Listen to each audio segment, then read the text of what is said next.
Muy bien, jóvenes, buenas tardes. ¿Me escuchan, por favor?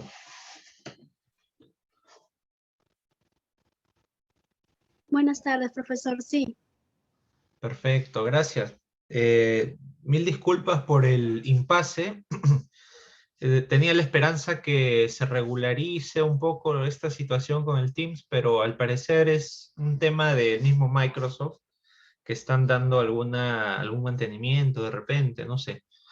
Este problema se ha venido presentando más o menos desde las 10 de la mañana y todavía está inestable, o sea, va y viene la señal y realmente no podemos estar así para esta sesión sobre todo. Ok, el día de hoy, jóvenes, vamos a trabajar algo sobre los procesos de fermentación. Realmente, según el sílabo, ustedes se van a percatar que este tema todavía aparece allá por la quinta y sexta semana.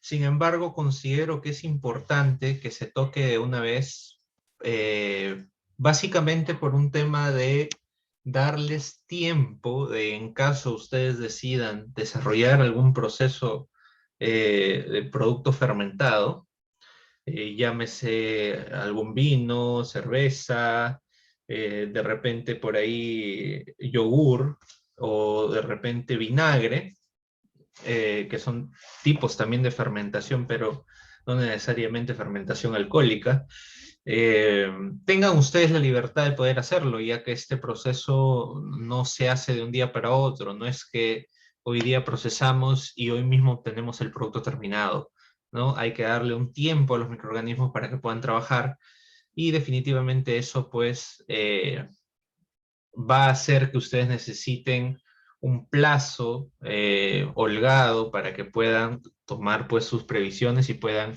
adquirir los productos que ustedes necesiten para procesar.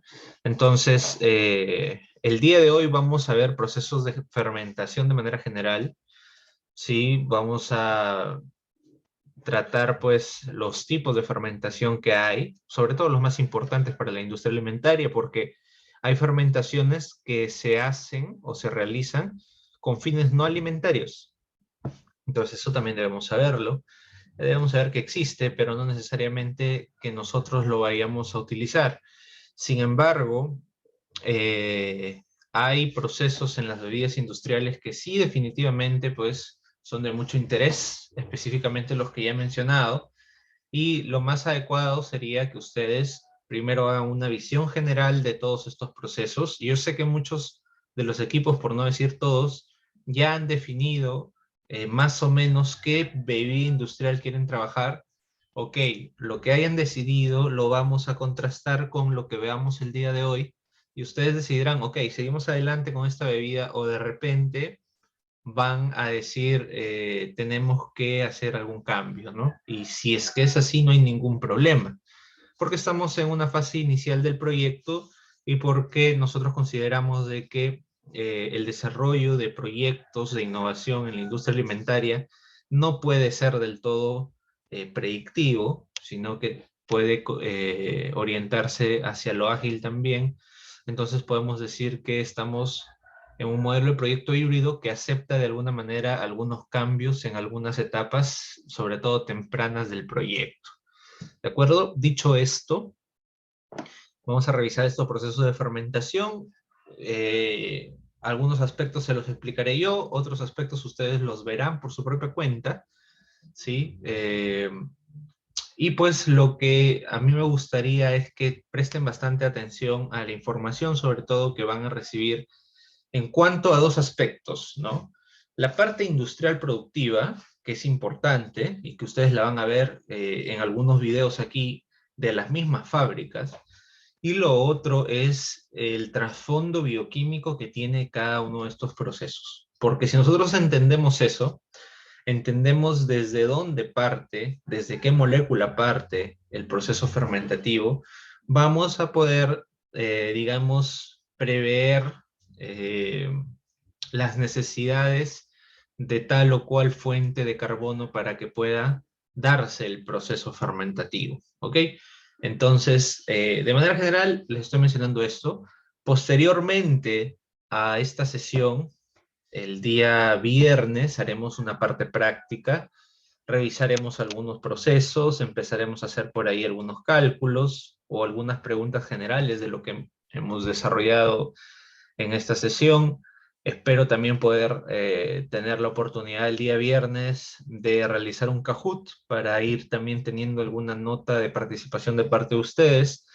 Y luego la siguiente semana y las semanas en adelante vamos a centrarnos específicamente en cada uno de los procesos que nosotros vamos a revisar el día de hoy. ¿Ok? Hoy vamos a ver todo junto y luego semana a semana vamos a ir desglosando, centrándonos en primer lugar, me parece, en el proceso de elaboración de vino, que es uno de los más, digamos, requeridos en este módulo, ¿no?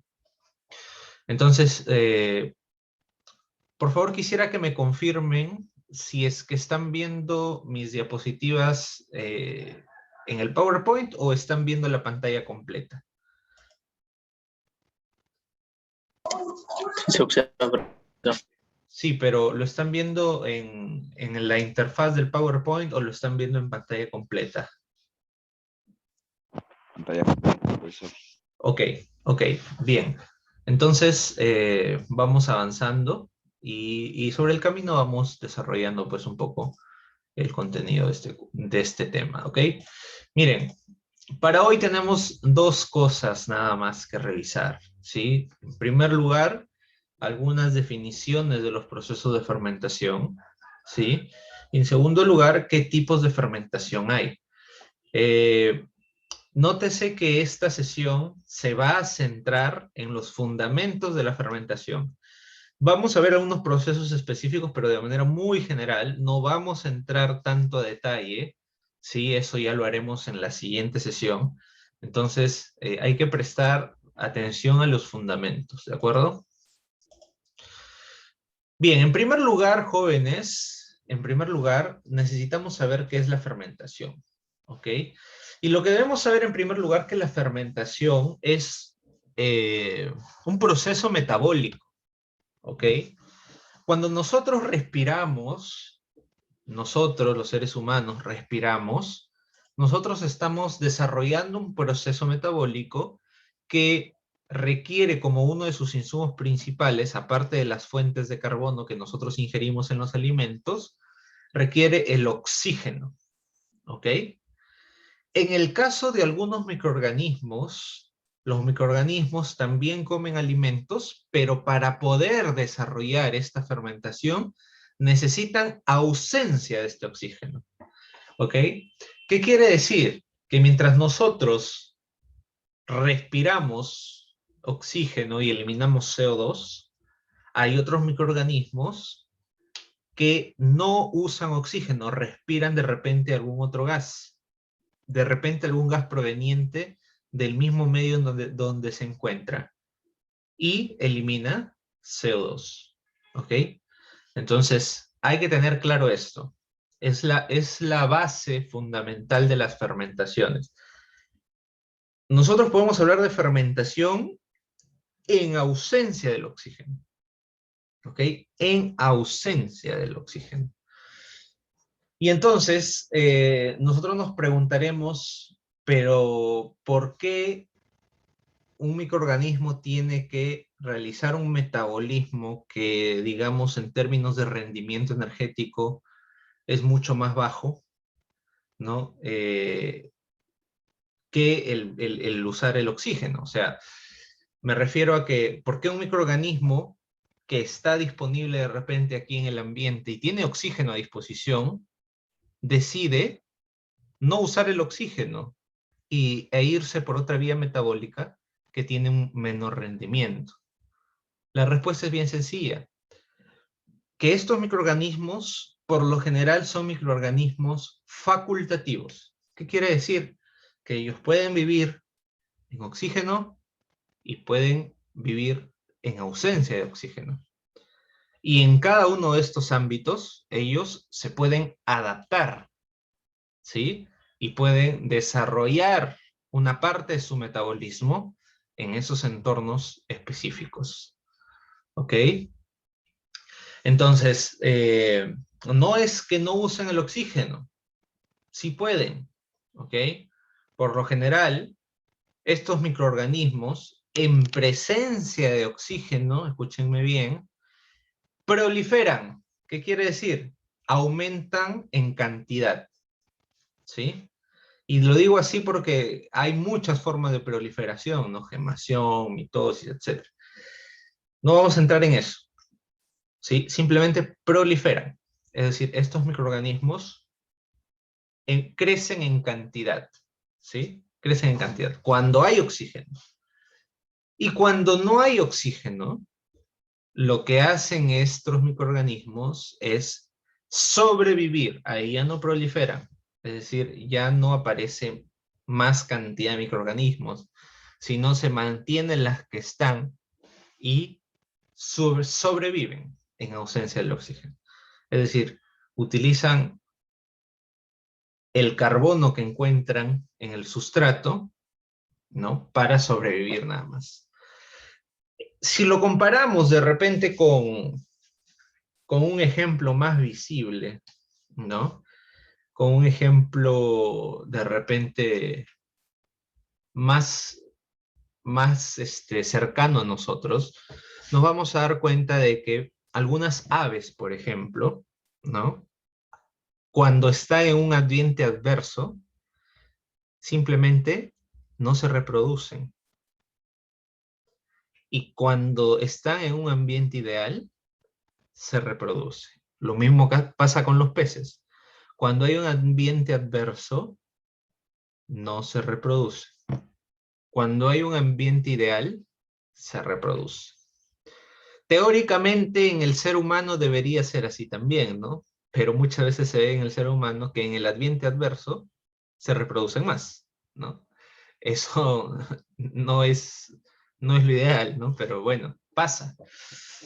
Entonces, veamos a los animales. Si tenemos un ambiente ideal, que para el microorganismo sería la presencia de oxígeno, este microorganismo se reproduce, ¿sí? Crece en población. Si hay ausencia de oxígeno, es un ambiente adverso, no se reproduce, solamente sobrevive. Y esa supervivencia es finita, ¿no? Hasta que cumpla todo su ciclo, fenece y ahí queda, ¿ok?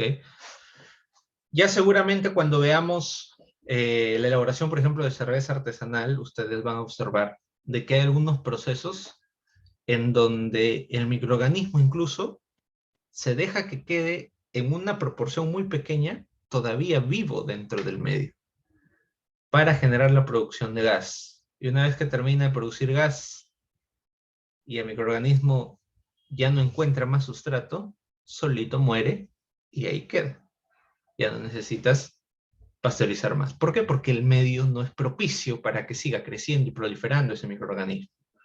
Simplemente termina con su trabajo y chao. ¿De acuerdo? Entonces, hay muchos alimentos que también se elaboran bajo ese principio. Y eso debemos tenerlo claro. ¿Ok? Entonces, de esta definición, lo más importante es que sepamos que la fermentación es un proceso metabólico, es un proceso, como dice aquí, catabólico de oxidación incompleta, ¿sí? ¿Qué quiere decir catabólico? Quiere decir que se va a degradar el sustrato, que en este caso es un alimento probablemente. En el caso, por ejemplo, específico de las levaduras, es el azúcar presente en el medio, ¿no? Va a degradar ese azúcar, lo va a oxidar para poder sobrevivir. Y como producto de esa supervivencia, va a eliminar CO2 como metabolito primario y como metabolito secundario va a eliminar alcoholes en general, porque no es solamente etanol lo que se produce, ¿no? De hecho, se le llama oxidación incompleta justamente por eso, porque teóricamente debería ser todo etanol y no necesariamente se obtiene solo etanol, se obtienen otros componentes, ¿ok? Entonces, lo más importante que es un metabolismo, es un proceso catabólico de oxidación incompleta, que se da en ausencia de oxígeno y que es un mecanismo de supervivencia de los microorganismos facultativos en estado anaerobio. ¿Ok? Eso es lo que debemos saber en primera instancia de la fermentación. Profesor, ¿por qué debemos saber esto? Ok, porque en función a esto es que tú vas a planificar tu proceso. Ahora, ¿cuáles son los tipos de fermentación existentes? Miren, ahí tenemos una lista de los más importantes, ¿sí? Hoy vamos a revisar los 3 que están en rojo, ¿sí? Fermentación acética, fermentación alcohólica, fermentación láctica. Luego está la fermentación butírica, que también es muy importante en los productos lácteos. Esa fermentación butírica por lo general se da en las mantequillas, por ejemplo. Pero no es un proceso inducido, sino que se da como producto ya de una degradación del producto. Entonces, no es un fin industrial llegar específicamente a eso. Por eso nosotros nos vamos a centrar en la fermentación acética, alcohólica y láctica. La fermentación butírica 2, la butanodioica y la propiónica, perdón, son tipos de fermentación que se utilizan mucho para la industria petroquímica. ¿Ok? En los procesos de transformación del petróleo hacia algunos otros combustibles, ustedes saben que el combustible madre es el petróleo y de ahí se saca la gasolina, se saca, bueno, varios otros derivados. El diésel, por ejemplo. Esto pasa por un proceso de transformación química que principalmente son fermentaciones. ¿Ok? ¿Qué tipo de fermentación es la que ustedes ven aquí? ¿De acuerdo? Pero en la industria alimentaria, las fermentaciones de interés industrial son la fermentación acética, la fermentación alcohólica y la fermentación láctica. ¿Ok? Veamos un poco sobre la fermentación alcohólica.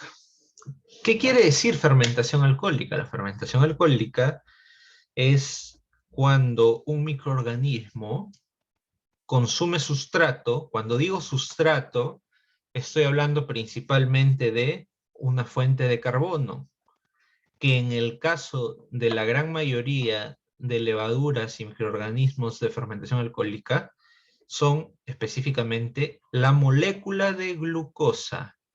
A partir de la molécula de glucosa, pasa un proceso de glucólisis hasta llegar a una molécula más simple que se llama piruvato. ¿Ok? Piruvato. Y el piruvato, ¿sí? Ya es una molécula fermentable, es decir, esto ya lo podemos transformar, o más bien el microorganismo se lo puede comer, ¿no? Para sobrevivir, y como producto de ese proceso metabólico se obtiene etanol y CO2. ¿Ok? Entonces, básicamente la fermentación alcohólica es eso. Veámoslo en un ejemplo. Les decía, ¿cómo sabemos que se está fermentando un producto?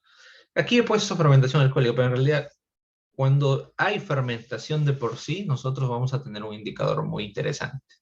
Y lo vamos a ver en este video. Por favor, me dicen si escuchan el audio, ¿sí?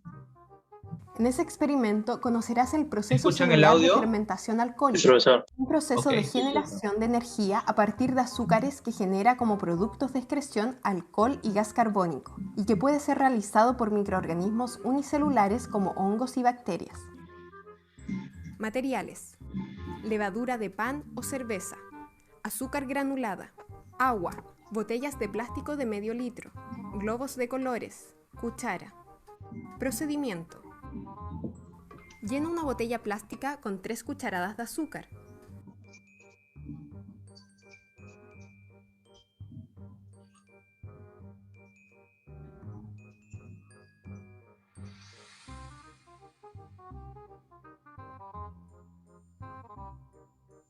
Añade una cucharada de levaduras y llena la botella con agua tibia hasta 1/4 de su volumen.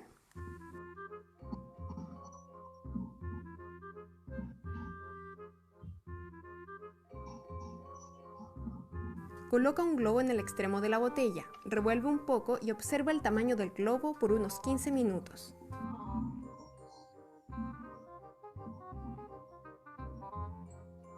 Anota tus observaciones.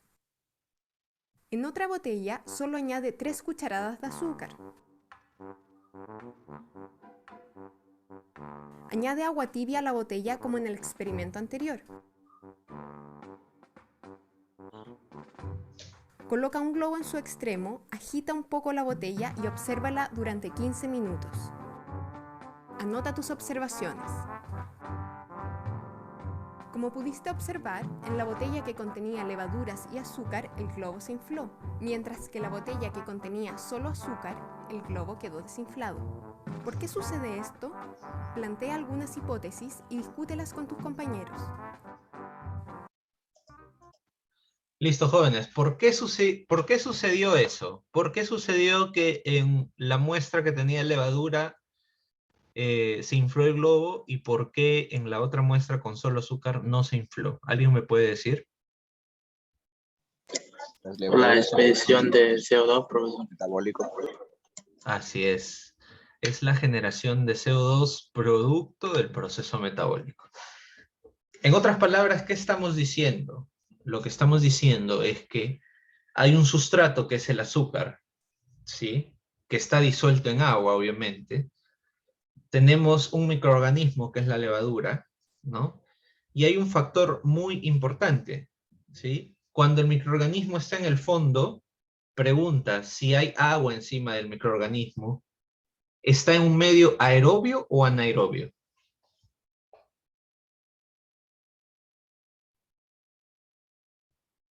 Disculpe, profesor, ¿podría repetirlo? Sí, miren, tenemos una botella, ¿cierto? La botella no está toda llena. Hay una columna de aire desde el ras, digamos, del líquido hacia el pico, ¿cierto? Pero nosotros hemos añadido levadura y azúcar que está disuelto en el fondo, tal vez, o en toda esa parte líquida, ¿no? La pregunta es bien sencilla. Si la levadura que nosotros hemos puesto está generando gas, quiere decir que hay una fermentación alcohólica, ¿cierto? Pregunta, ¿está en un medio aerobio o anaerobio? Anaerobio, profesor. Anaerobio. ¿Y por qué está en un medio anaerobio? Porque hay ausencia de oxígeno. Ya, pero yo les estoy diciendo que la botella digamos, no han extraído el oxígeno para poder colocar el agua con la levadura, ¿cierto? ¿Por qué se da esto? Si en la botella todavía hay un espacio de aire.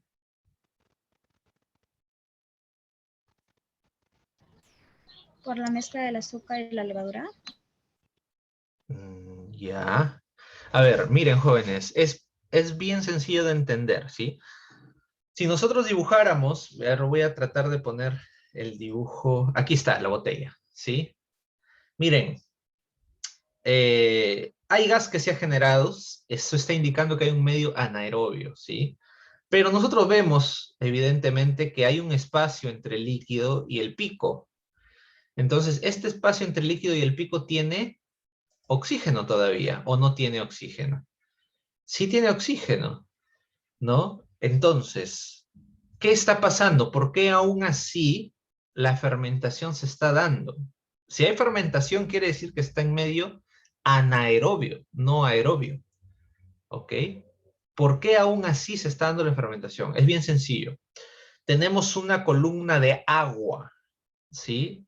El agua no permite que el oxígeno que está arriba pase al contacto con las levaduras, salvo de repente las levaduras que están solamente en la capa superficial. Todas las demás levaduras que están disueltas en la profundidad de esa agua están oficialmente en medio anaerobio, porque ahí no hay oxígeno, por lo menos disponible como aire. Hay oxígeno disuelto, sí, en el agua, pero como H2O, no está disponible como el oxígeno que tenemos en el aire. Entonces, la fermentación que nosotros vemos y ocurre, y vemos que se genera tanto gas, Es producto de las levaduras en contacto con el azúcar, pero las que están no en la parte superficial, sino más abajo. Las que están al medio del líquido, las que están al fondo del líquido. Esas son las que están generando el gas. ¿De acuerdo? Entonces, aquí están pasando dos cosas. Nosotros estamos viendo un experimento bien sencillo y estamos viendo si hay fermentación alcohólica, ¿sí? Pregunta, ¿también habrá crecimiento microbiano? ¿También estará creciendo la levadura? ¿Quién me dice? Sí, profesor. Por supuesto, las levaduras que están en la superficie, en contacto con el aire, esas no están generando alcohol. Esas están creciendo en cantidad. ¿De acuerdo?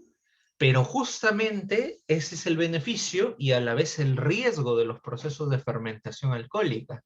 Porque si nosotros en esta superficie, que teóricamente debería ser solo una superficie plagada de levaduras, Saccharomyces cerevisiae específicamente, que es la levadura de fermentación alcohólica, si pasa que cae otro microorganismo ahí, ¿qué va a pasar con ese otro microorganismo?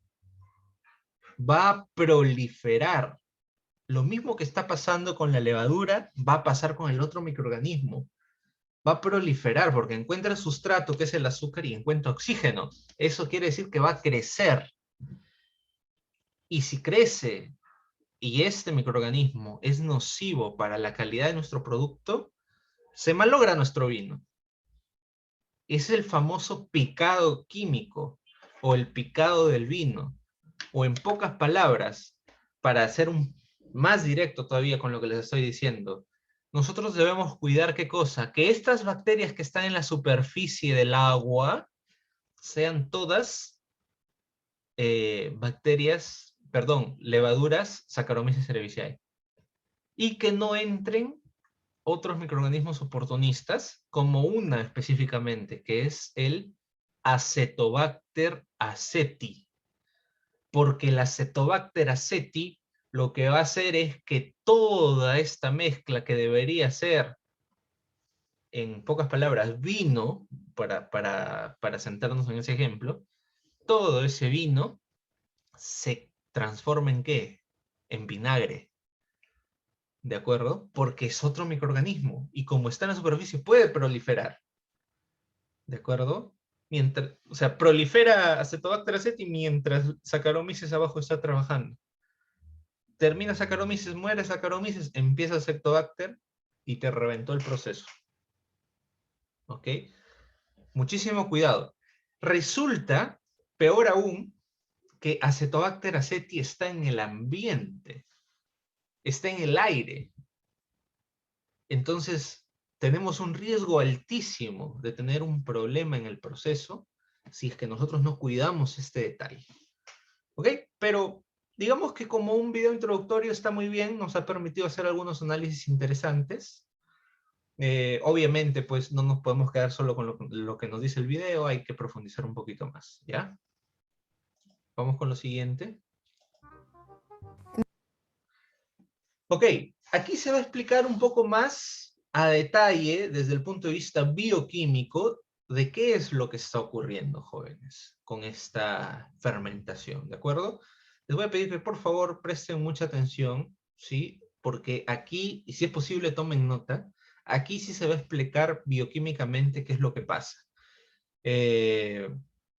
Nosotros vamos a desarrollar un poco más a detalle en la siguiente sesión sobre la fermentación, pero es bueno que tengan esto como base, ¿ok?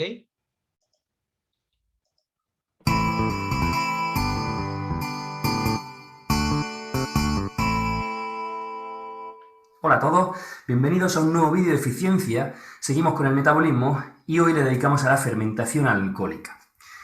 Es un tipo de ruta fermentativa, la fermentación alcohólica, que se llama así porque el producto final es alcohol, como os podíais haber imaginado, en concreto el etanol. Y también se produce el dióxido de carbono, CO2, que se desprende en forma gaseosa. Es además una ruta anaerobia, lo cual significa que ocurre sin necesidad de que haya presencia de oxígeno. Si hacemos un resumen de la ruta, tenemos que empezar en la glucólisis, en la cual ya vimos que la glucosa es transformada mediante este proceso de glucólisis en dos moléculas de ácido pirúvico o en disolución dos moléculas de piruvato. El piruvato, que tenía esta fórmula de ácido pirúvico, aquí tenemos el ácido CO,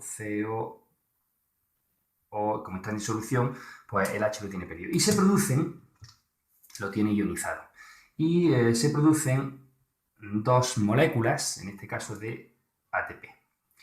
Dos ATP a partir de dos moléculas de ADP, de ADP y fósforo inorgánico como cómputo global. A ver, jóvenes, hasta ahí para explicar esta parte, ¿sí? A ver, lo que está ocurriendo aquí, hasta piruvato, esto ocurre en todos los metabolismos, inclusive el nuestro, ¿ok? Nosotros cuando ingerimos un alimento, ese alimento es, podríamos decir, desintegrado con nuestros jugos gástricos y transformado en una molécula de glucosa o de glucógeno, ¿no? Que básicamente es glucosa, de una manera regular. O sea, nosotros, todo lo que nos alimentamos en nuestro organismo va a buscar transformarse finalmente en glucosa. ¿De acuerdo? Para disponer nosotros de esta glucosa, ¿sí? Se realiza un proceso llamado glucólisis, ¿ok? Un proceso que permite que nosotros transformemos esta glucosa en ácido pirúvico o piruvato, y esa transformación de glucosa genera 2 ATP. ¿Qué es el ATP? Es el adenosintrifosfato. En pocas palabras, esta transformación de glucosa en piruvato, lo que ocurre es que libera 2 moléculas de ATP, que son 2 moléculas de energía para nuestro cuerpo. El ATP es la energía que nosotros necesitamos. ¿Ok? Entonces, de manera regular, esta glucólisis pasa. Aquí todavía no hay ningún tipo de fermentación, por si acaso. Esto, digamos, es el insight o es la entrada al proceso de fermentación alcohólica. Ahora, este piruvato entraría en la fase fermentativa, si es que ocurre, y actuando o siendo descarboxilado gracias a la actuación de la enzima piruvato descarboxilasa, la cual desprende una molécula de CO2 de cada una de esas moléculas de piruvato y la transforma en 2 moléculas de acetaldehído. Fórmula CH3 es un aldehído, CH la estoy poniendo en fórmula no desarrollada. Y por último, para terminar este resumen de la ruta, por actuación de la alcohol deshidrogenasa, aunque aquí lo está hidrogenando, pero está la enzima, lo que hace es que 2 moléculas de NADH le añade los hidrógenos a eso acetaldehído, se desprenden 2 moléculas de NAD+, y se obtienen 2 moléculas de etanol. Como veis aquí estamos reduciendo algo, estamos obteniendo una molécula con mayor energía, en este caso CH3, CH2, como la ponemos en disolución, ese OH se ioniza y forma SO negativo. Bueno, pues en este caso, como veis, lo que está haciendo es, con esta fermentación alcohólica, lo que tenemos, si hacemos un pequeño resumen, tenemos un rendimiento global que corresponde a solamente los 2 ATPs que se habían producido en glucólisis, lo cual supone un rendimiento muy bajo. Es un rendimiento bajísimo. Sin embargo,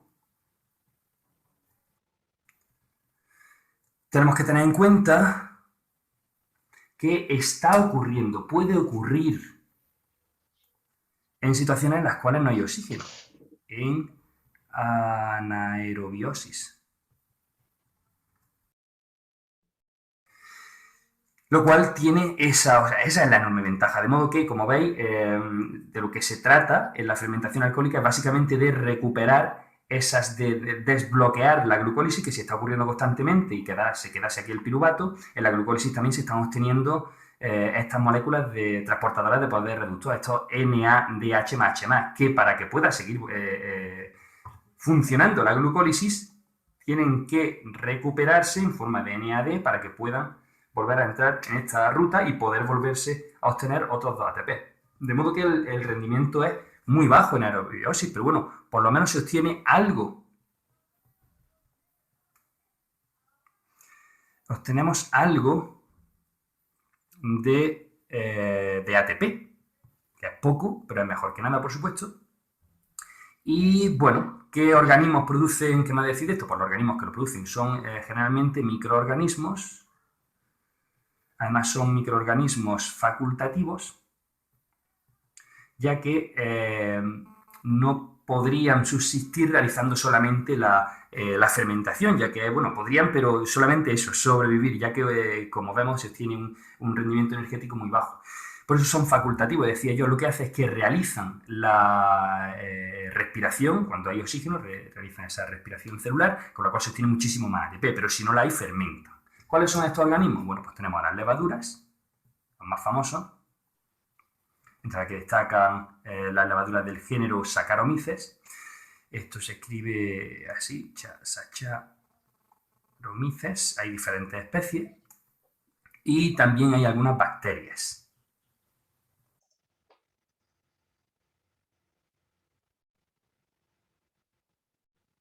Por ejemplo, bacterias del género Pseudomonas, que pueden realizar también esa fermentación alcohólica. Utilidad, muchísima. Bueno, para el hombre ya sabéis que tiene una enorme importancia industrial, a empezar con la producción de bebidas alcohólicas. Una importancia que además ha tenido desde tiempos inmemoriales. Obtención de vino, obtención de cerveza y obtención de diferentes destilados que son pues, tipo whisky, ron, todo procede. Ese alcohol que tienen es por la destilación de unos productos previos con menos gradación alcohólica que posteriormente han sido destilados. Aquí lo que interesa es el etanol, el alcohol, pero también se utiliza mucho este tipo de fermentación con estos microorganismos para la obtención de pan y bollería. Se utiliza mucho porque aquí lo que interesa sería el CO2, aunque también hoy día ya hay otras levaduras químicas que le llaman, que para obtener ese CO2, que una vez que se ha producido, crea unas burbujitas, y esas burbujitas al calentarse, pues, se hinchan y le dan esa textura esponjosa, ¿no? que es lo que interesa. Y por último, por supuesto, la obtención de etanol a nivel industrial para ser utilizado en la industria, para ser utilizado, por ejemplo, en los hospitales, para obtener simplemente esos botes de alcohol desinfectante. Bueno, pues hay que decir, por cierto, y por supuesto, que ese etanol va a tener, por tanto, un destacado papel muy importante y es una de las sustancias más sintetizadas a nivel mundial. Bueno, y así, eso es todo. Espero que os haya gustado, haya aclarado dudas. No os olvidéis de darle al like y... Muy bien, jóvenes. A ver, en resumen, ¿sí? A partir de la obtención ya de piruvato, ¿no? Empieza el proceso fermentativo y digamos que el producto final son, a partir de 2 moléculas de piruvato se producen 2 moléculas de etanol. Obviamente en medio hay todo un proceso bioquímico que ha sido muy bien explicado, Pero para nosotros, básicamente en términos de rendimiento, lo que nosotros necesitamos saber es cuánto necesitamos de esta molécula de piruvato o, si gustan, de glucosa para obtener tantas moléculas de etanol. Es decir, las entradas y la salida. ¿De acuerdo? Definitivamente, pues, este proceso fermentativo es de mucho interés. Por si acaso, aquí en la parte de panificación y bollería, la bollería se refiere a los bocaditos, ¿sí? A los donas, por ejemplo, ¿no? Se refiere básicamente a este tipo de pastelería que nosotros conocemos comúnmente, ¿no? En cuanto a las bebidas alcohólicas, pues sí, definitivamente vino, cerveza y destilados es lo más importante. Sin embargo, hay que rescatar que hay otros productos en la industria alimentaria que también son fermentados, pero no necesariamente solo fermentados a nivel alcohólico. Por ejemplo, está el famoso, no sé si ustedes han escuchado, el chucrut. El chucrut en realidad tiene 2 hasta 3 tipos de fermentación. Hace alcohólica, luego hace acética y luego hace láctica también, ¿no? O sea, hay productos que incorporan 2 o 3 tipos de fermentación distintos, inclusive algunos quesos también, por ejemplo. Pero obviamente, pues, si hablamos de mercado peruano, en Perú no se consumen esos productos casi, ¿no? Nos podríamos centrar bastante en todo el tema de las bebidas industriales en general. ¿Ok? Bien. Ahora sí, jóvenes, vamos a ver como ejemplo en sí de todo esto, cómo es que se produce el vino. ¿Ok? Yo sé que ustedes tal vez ya tienen algún conocimiento previo de esto, alguna vez han escuchado o han intentado hacer de repente en algún taller productivo, ¿no?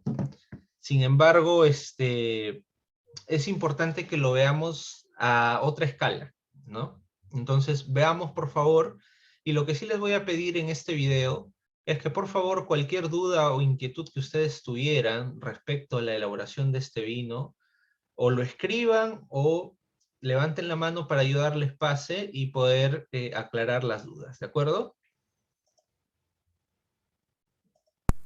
Automatizada. Para el caso de la filtración, jóvenes, de manera artesanal es un poco complejo llegar a una calidad de vino óptima, digamos, para tener un vino cristalino, podríamos decir, ¿no? Entonces lo que se hace, bueno, la técnica que nosotros hemos desarrollado ahí en el instituto es utilizar 2 insumos muy importantes, ¿no? El primero es el papel de filtro y el segundo es el algodón quirúrgico. ¿Por qué? Porque estos dos materiales, cuando los juntamos, generan un filtro muy parecido a esa resistencia que ustedes han visto ahí, a ese filtro de placas. Es muy parecido. El único problema es que para poder realizarse la filtración demora bastante, ¿no? Demora bastante, pues porque es por básicamente gravedad, ¿no? Tiene que ir pasando el vino. Pero si ustedes tienen, por ejemplo, que no creo que lo vayan a tener, un matraz tipo Kitasato, se pone ahí una bomba de vacío y se extrae el aire y pasa automáticamente de una manera muy veloz el vino y es filtrado, ¿no? Como ustedes no van a tener eso, pues pueden trabajar con papel de filtro y algodón, ¿ok? El papel de filtro creo que cuesta, cada papelito está creo algo de 50 céntimos y el algodón pues un sol es un paquete grande, ¿no? Entonces no es tan caro, ¿ok? Y aquí lo que va a decir en la parte del envasado es evitar la presencia de alcohol, ¿no? Perdón, de oxígeno dentro de las botellas y que entre más oxígeno sobre todo. Porque por lo general estas botellas han sido sanitizadas, ¿no? Primero con de repente con agua, jabón, con el saponificador que ustedes hayan escogido, y luego pues agua caliente y a veces con un baño de etanol, de tal manera de que por lo general las botellas quedan en un ambiente prácticamente estéril adentro, ¿no? Lo que se busca es que aire del exterior que no está estéril entre, ¿no? Eso sí sería bien complicado para los fines del producto, ¿no? Las más modestas tienen sistemas semiautomatizados como este. La clave del embotellado es evitar que entre oxígeno en la botella, porque el oxígeno agria el vino. Las botellas coloreadas protegen el vino de la luz, que también puede afectar al sabor. Ya ustedes saben perfectamente que el oxígeno no es el que agra, sino el Acetobacter aceti. Ok, jóvenes, vamos avanzando y analicemos otro proceso, por favor. Esto va a ser un poco más rápido ya porque el tema de la cerveza tengo que tocarlo específicamente ya con ustedes en una clase aparte, ¿no? En una clase aparte. Pero sí quisiera que vean, por favor, cuál es el proceso de elaboración de cerveza. ¿Saben Profesor, ustedes? Sí, te escucho. quería consultarle acerca del vino antes de Sí. pasar a otro tema. Ya, te Eh, escucho, Sandrita. Ya, en el momento, he visto una publicación, ¿no? Sobre el vino, dice que perdón, que se enferma y de que se producen olores y sabores agrios que Ujú. son causados por bacterias y explosión al oxígeno. ¿Qué es Sí. lo que recomienda, no? Para que no pueda suceder ese tipo de inconvenientes.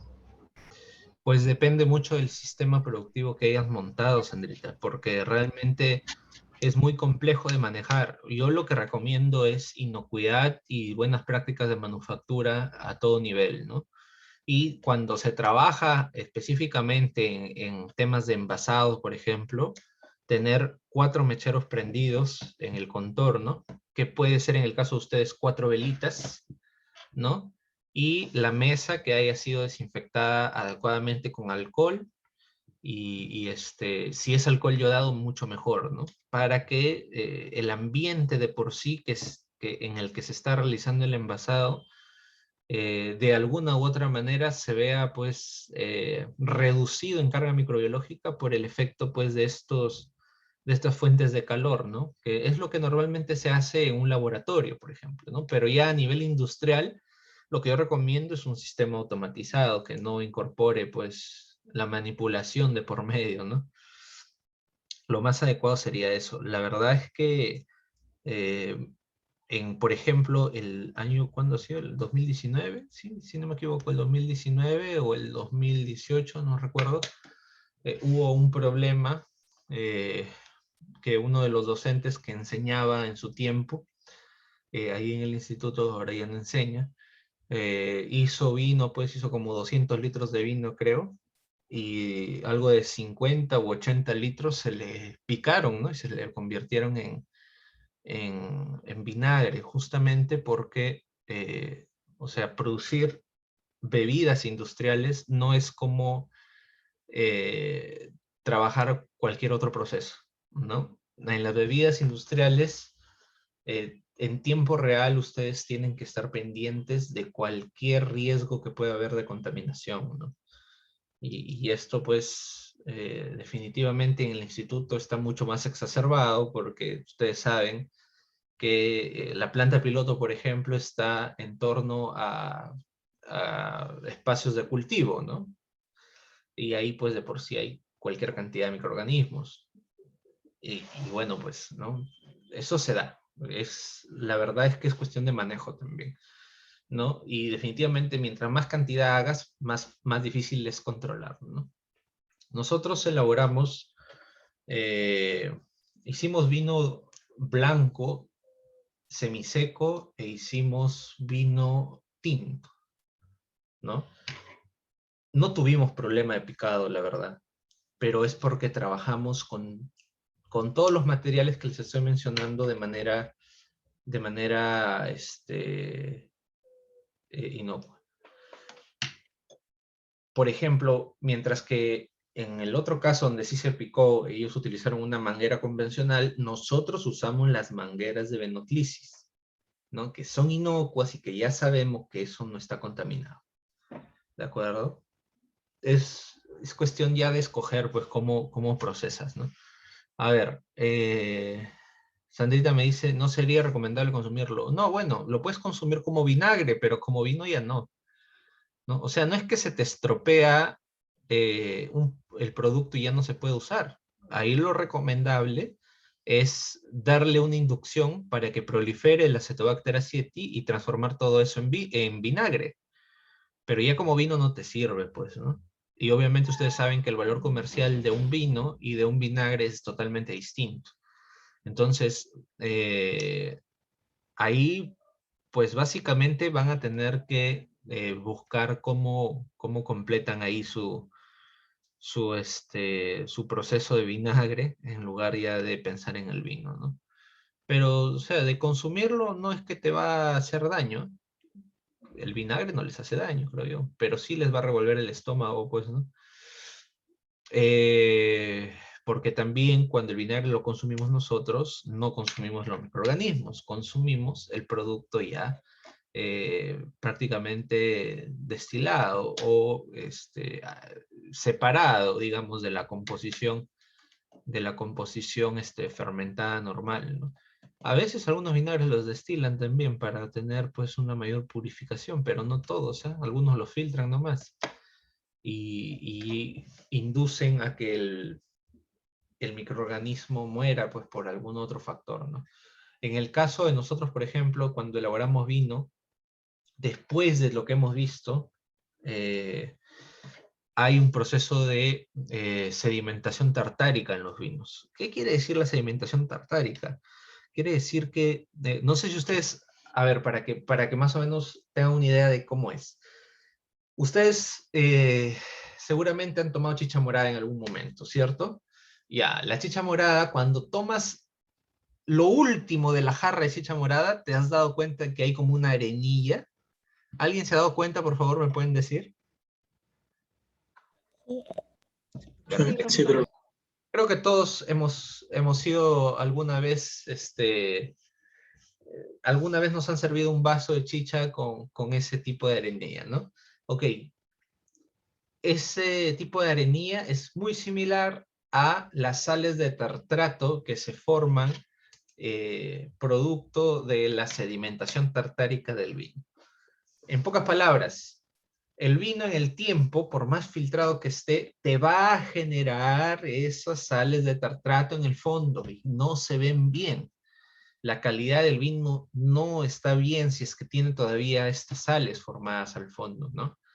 Entonces, para eso, ¿qué se utiliza normalmente a nivel industrial? Pues algunos filtros, inclusive de filtros de ultrafiltración, perdón.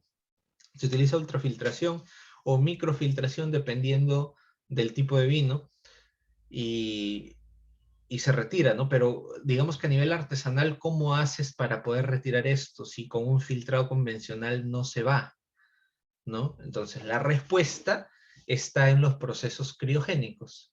Lo que nosotros hicimos fue congelar nuestro vino. Lo congelamos y automáticamente cuando se descongela, estas sales de tartrato sedimentan y caen de frente al fondo. Normalmente, para que se formen esas sales de tartrato, no se forma ni al día, ni a la semana, ni al mes. Se forma después de 12, 14, 18 meses. Y eso normalmente también se elimina con el añejo del vino. Pero si ustedes hacen un proceso criogénico, congelan este vino, lo descongelan, lo vuelven a congelar, lo descongelan, automáticamente se van a dar cuenta de que en 2 o 3 días ya las sales de tartrato están en el fondo. Filtran nada más y listo, se acabó. Se acabó el problema de las sales de tartrato en el vino. Entonces, ya es cuestión de manejo, por eso les decía, no es, digamos, poner de repente alguna excusa para sacar un producto de mala calidad. Si se quiere sacar un producto de buena calidad, por más producción artesanal que haya, se puede hacer. El problema es que muchas veces no es tan costo eficiente. Y ya ese es otro aspecto. ¿Ok? Para tener un vino, por ejemplo, artesanal de buena calidad, nosotros, en la elaboración que hicimos, sacamos el producto a 30 soles, ¿no? Y era básicamente para ver el tema de los costos, y por ahí la utilidad era mínima, ¿no? Pero si se querría sacar este producto al mercado, tomando en cuenta tributación, logística, distribución, ¿no? Márgenes para los distribuidores y todo esto, ese vino por lo menos llegaría al precio del consumidor a unos 80 o 90 soles, ¿no? Y en Perú no es que todo el mundo esté habituado a consumir vinos de ese precio, ¿no? Entonces, ahí está el tema, ¿no? La costo-eficiencia es un factor fundamental para poder determinar qué se puede sacar al mercado y qué no. O sea, no es solamente saber si es que es factible hacer, porque sí es factible, sino también saber si va a ser comercialmente atractivo para el público o los clientes, y definitivamente si es que vamos a nosotros poder generar márgenes de ganancia con eso, ¿no? Entonces, ese aspecto también es importante. No sé si es que hay alguna otra pregunta respecto a los vinos para pasar a la cerveza, por favor.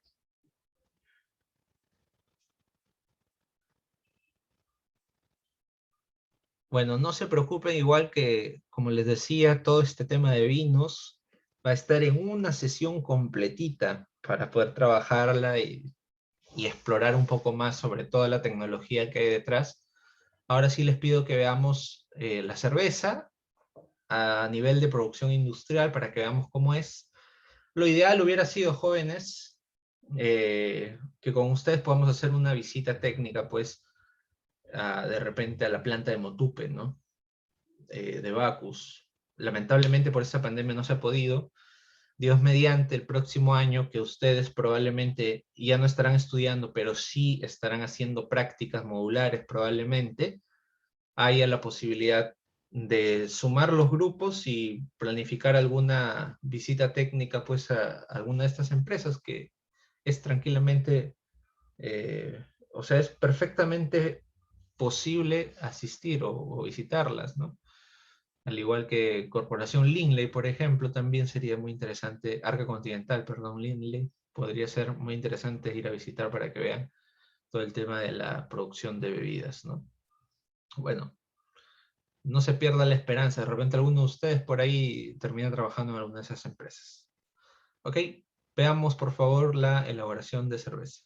La cerveza tiene 4 materias primas principales: la malta, la levadura, el lúpulo y el agua.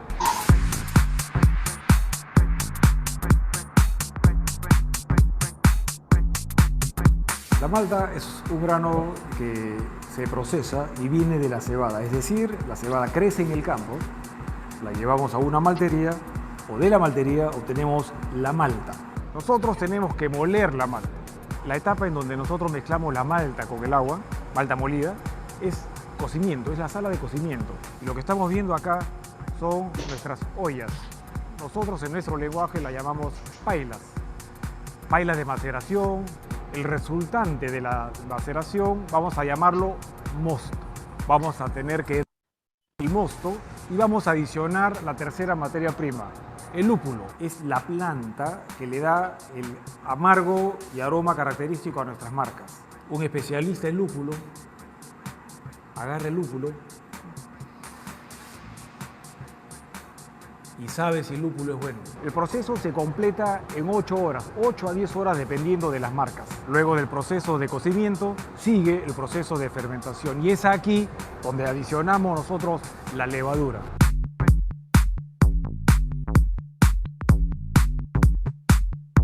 El proceso de fermentación se produce en unos tanques de acero inoxidable que nosotros controlamos. En la fermentación, la levadura va a generar y va a producir CO2, va a producir el contenido alcohólico, el bajo contenido alcohólico que tienen nuestras cervezas, y todo este proceso va a ser controlado por las temperaturas, y cabe mencionar que cada receta o cada marca tiene su propia receta. Este proceso de fermentación dura aproximadamente 10 días. concluida el proceso de fermentación, tenemos unos tanques especiales donde vamos a madurar la cerveza. Vamos a reducir la temperatura a menos 1.5 grados Celsius para nosotros comenzar a fijar los sabores y aromas del producto cerveza. Después de 4 días concluimos con el proceso de maduración. Por supuesto que podemos degustar la cerveza al final de la maduración, pero nos falta un paso para que la cerveza sea brillante, la filtración de la cerveza. Luego de la filtración, la cerveza sale brillante, como nosotros la conocemos. Son 10 minutos en donde la cerveza a un flujo de 800 hectolitros por hora obtiene la brillantez que nosotros conocemos.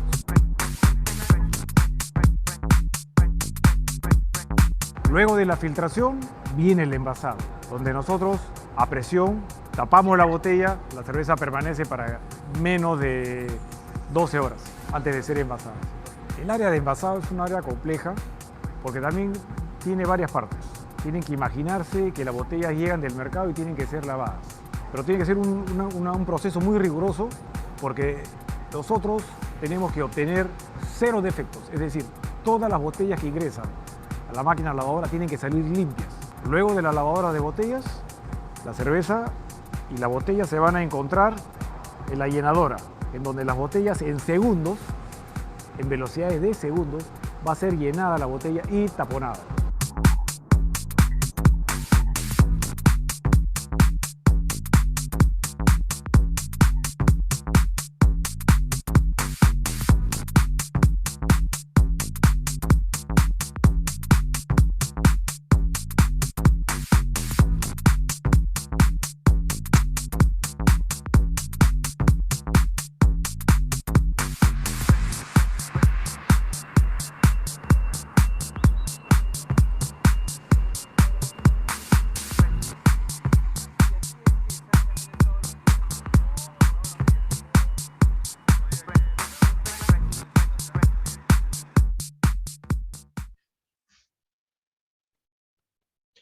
Ok, jóvenes, como ustedes han podido apreciar, el proceso de la cerveza también es bastante interesante, ¿no? Sobre todo a nivel industrial.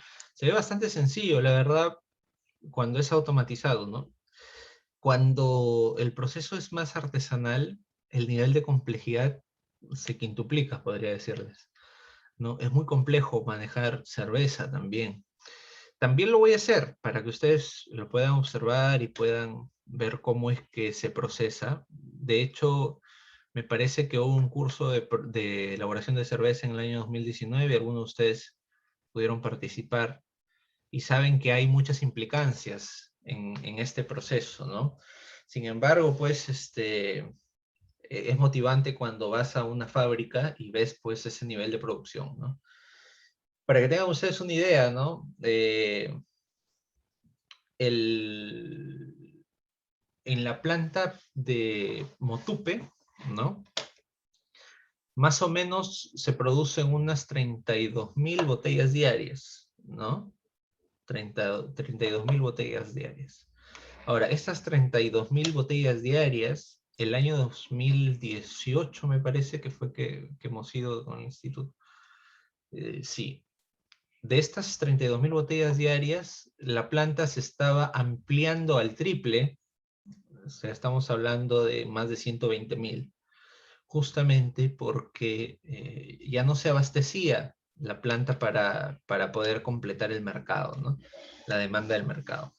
Y eso es un indicador, pues, de justamente muchos aspectos de nuestro país, ¿no? De nuestra cultura peruana.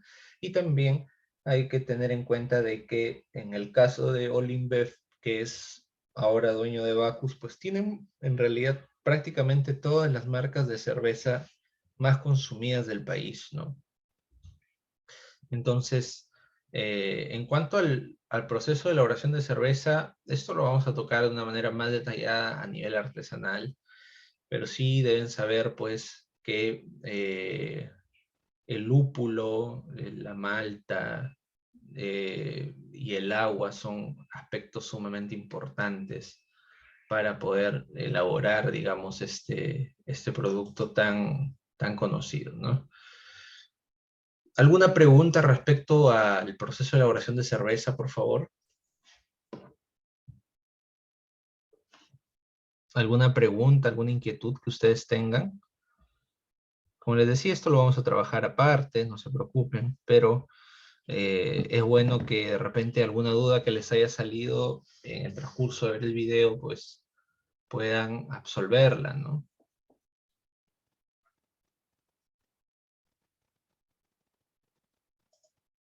Voy a volver La a colocar cerveza el tiene video 4 materias primas principales: y la vamos malta, comentando. la levadura, el lúpulo y el agua. La cerveza tiene 4 materias primas principales: la malta, la levadura, el lúpulo y el agua. A ver. Malta, levadura, lúpulo y agua. ¿Ok? Comentarles un poco sobre esto. La malta es básicamente el grano de cebada germinado, pero no necesariamente siempre va a ser de cebada. Es aquí donde se generan mucho las innovaciones en las cervezas artesanales, porque se incorporan maltas de otro tipo de granos, que no necesariamente son cerveza, pero que permiten pues tener un producto diferente, ¿no? Por ejemplo, se usa el centeno, se usa el arroz, ¿no? Para poder completar por ahí algunos componentes azucarados que necesita el proceso, ¿no? En el caso del lúpulo, el lúpulo es una flor en sí. Sin embargo, esta flor, curiosamente, hasta el año 2020, se importaba a manera de pellets, así como ustedes han visto en la imagen. No sé si lo pongo por aquí.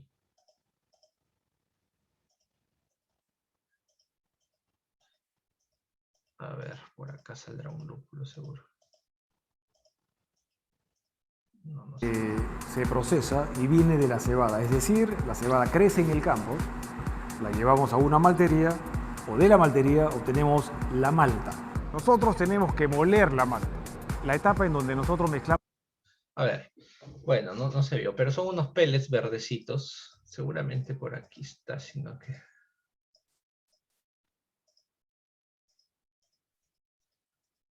no sale. No, cuando no quiere salir es así, pues, ¿no? Ya.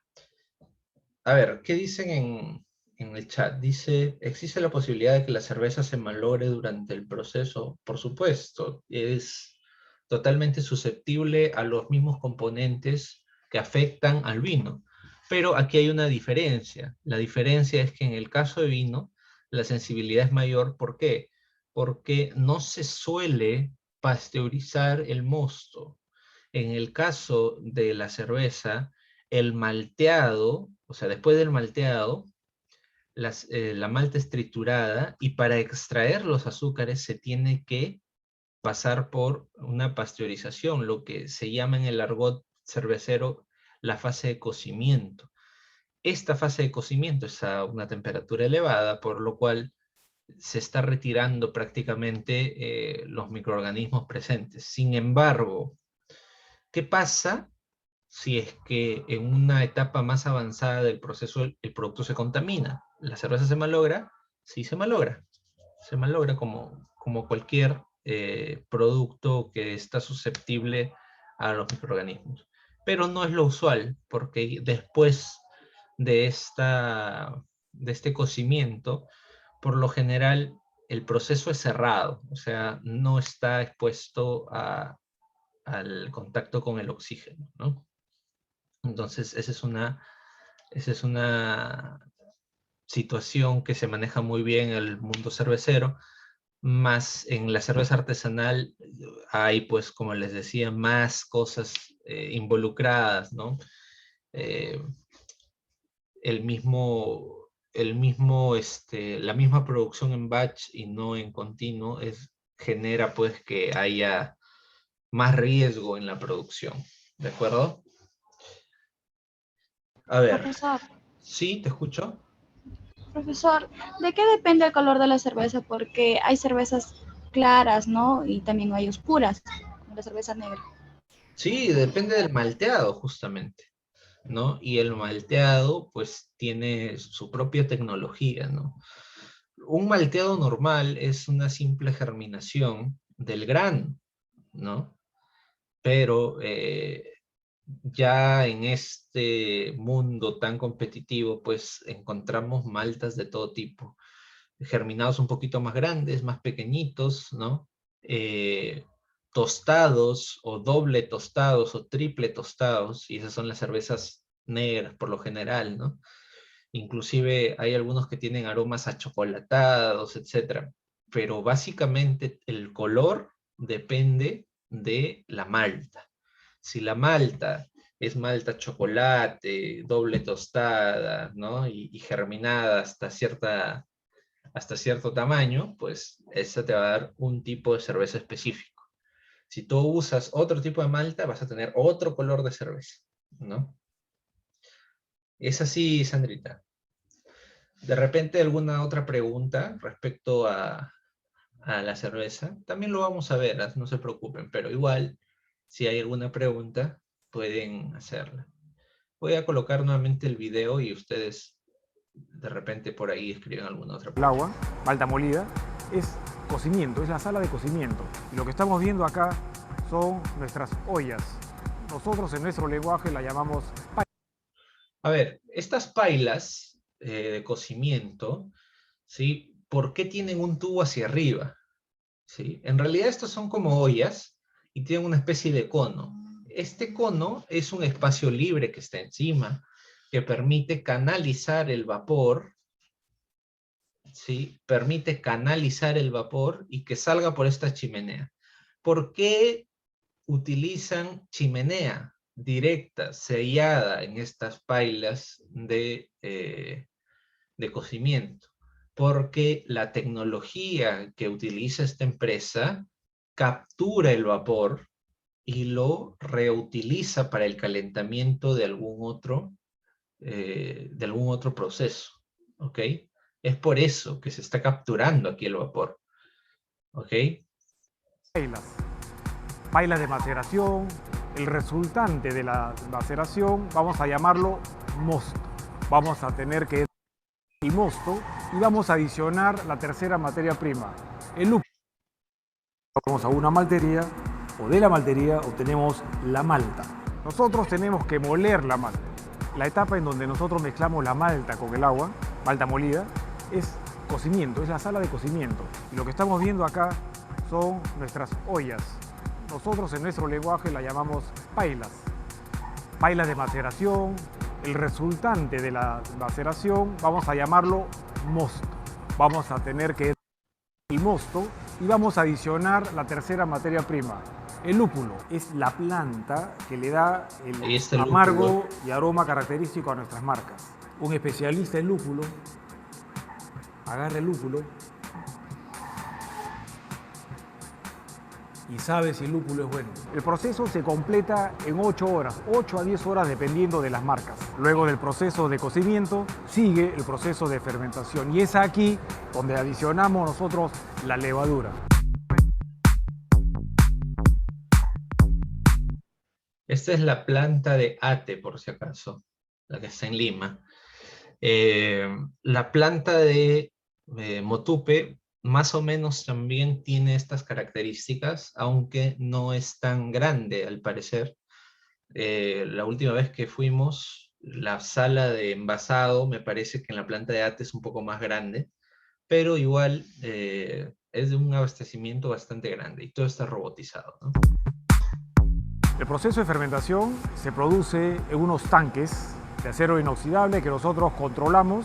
En la fermentación, la levadura va a generar y va a producir CO2, va a producir el contenido alcohólico, el bajo contenido alcohólico que tienen nuestras cervezas, y todo este proceso va a ser controlado por las temperaturas, y cabe mencionar que cada receta o cada marca tiene su propia receta. Este proceso de fermentación dura aproximadamente 10 días. Concluido el proceso de fermentación, tenemos unos tanques especiales. Aquí menciona que cada marca, de todas las que maneja Bacus y Olimbev, cada marca tiene su propia receta. De hecho, si ustedes prueban las diferentes marcas que existen en el mercado, todas saben diferente. ¿Y a qué se deberá? ¿A qué creen que se debe las recetas? ¿Por qué cambia el sabor? ¿De qué dependerá? ¿Alguien me puede decir?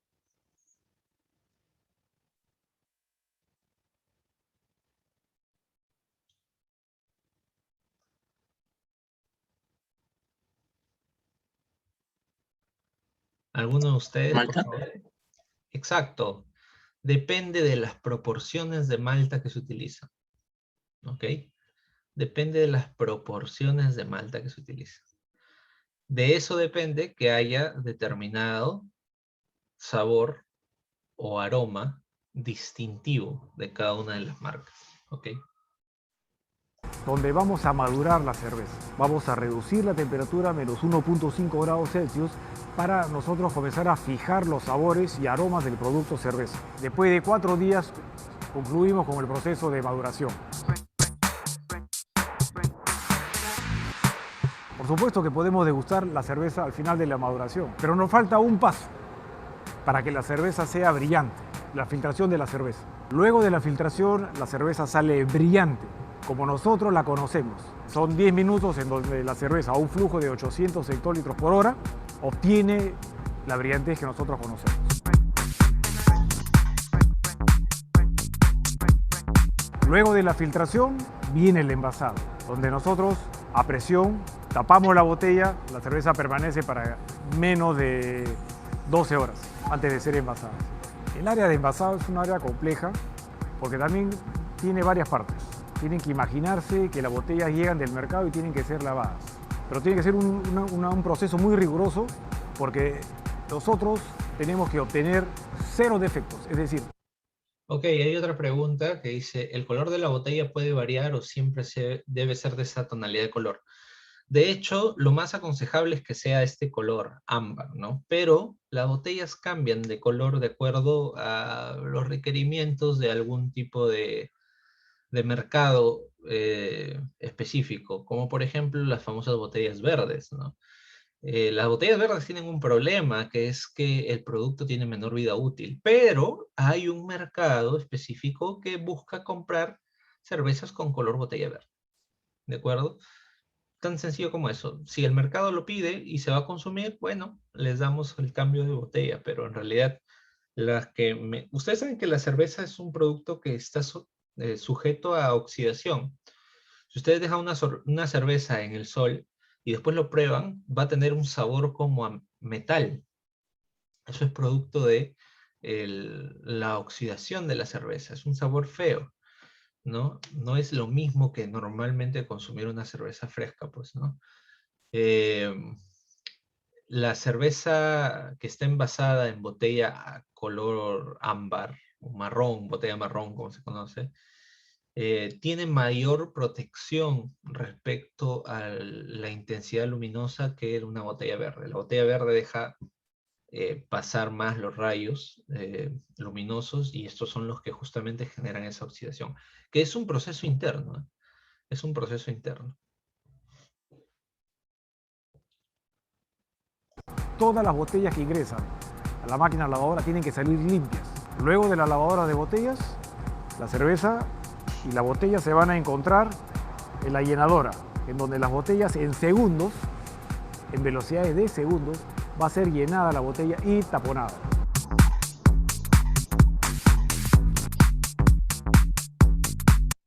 A ver, hay otra pregunta que dice, ¿pasa lo mismo en las botellas que en la lata?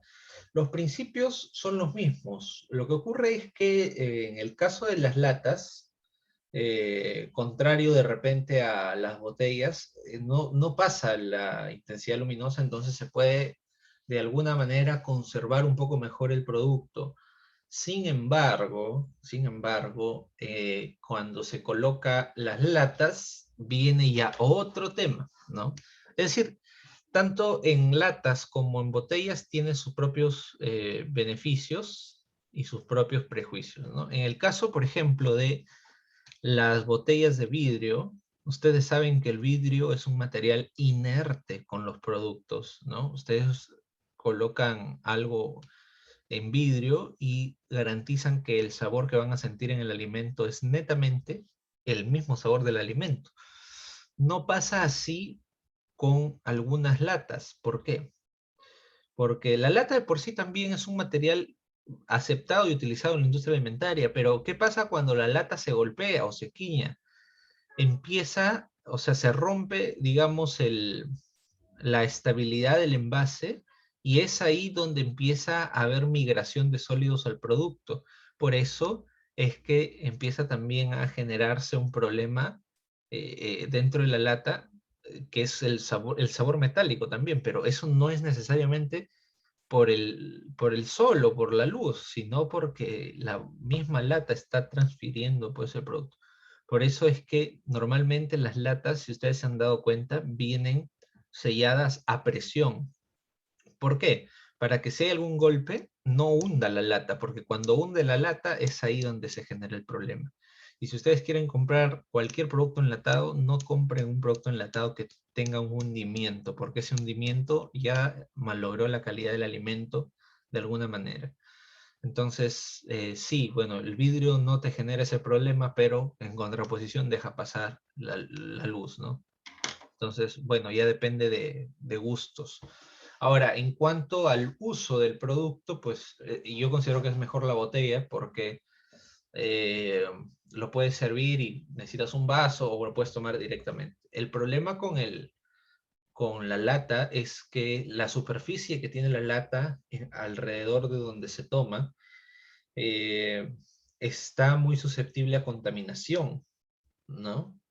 Porque está en contacto con el ambiente directamente, puede pasar algún insecto, una cucaracha por ahí, y tú no sabes qué ha pasado por ahí, ¿de acuerdo? Entonces, lo más recomendable en cualquier bebida industrial, prioricen vidrio, ¿ok?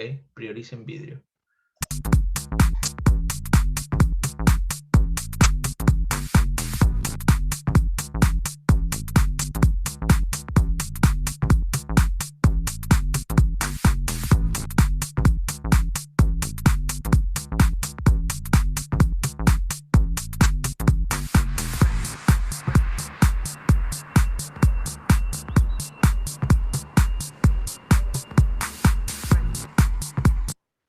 Por ejemplo, ustedes han visto este almacén y este almacén está lleno de cajas rojas, ¿cierto? Las cajas rojas tienen cualquier cerveza menos una de botella verde. Jamás va a estar una cerveza de botella verde exhibida así. Jamás. ¿Por qué? Porque la intensidad luminosa va a malograr el producto, pues, ¿no? En cambio, la botella ámbar sí lo protege al producto, entonces no hay ningún problema en ese aspecto.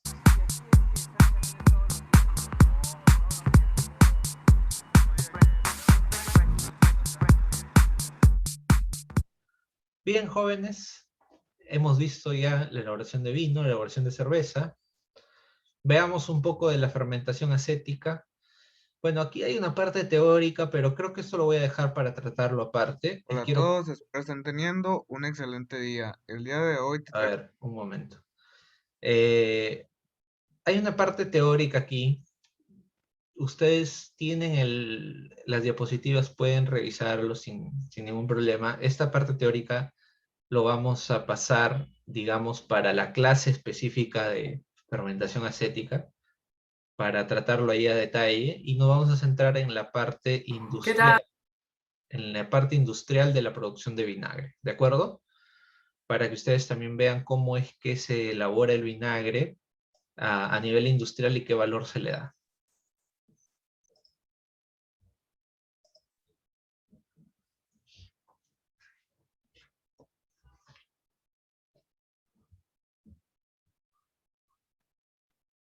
Goibal es una empresa que nace en el año 1996 y nos dedicamos a la elaboración, crianza y embotellado del vinagre.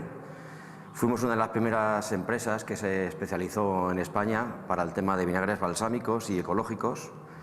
Hoy en día, pues como pueden ver aquí, estamos en la cava de barricas, donde la tenemos llena de vinagre balsámico, y exportamos a una treintena de países. Es un producto preciado y digamos que es nuestro valor añadido ahora mismo en la empresa. Las marcas que tenemos ahora mismo en el mercado son Darro, Vegallana, Leila y Yucas, que es la que utilizamos como vinagre gourmet, muy conocida en España y fuera de nuestras fronteras. Goibal ha tenido años donde hemos tenido una cuota de exportación más alta, pero en los últimos años hemos crecido mucho en el mercado nacional, por lo tanto la cuota ha bajado a un 35% aproximadamente. Actualmente lo que hemos hecho es un proyecto de inversión muy fuerte.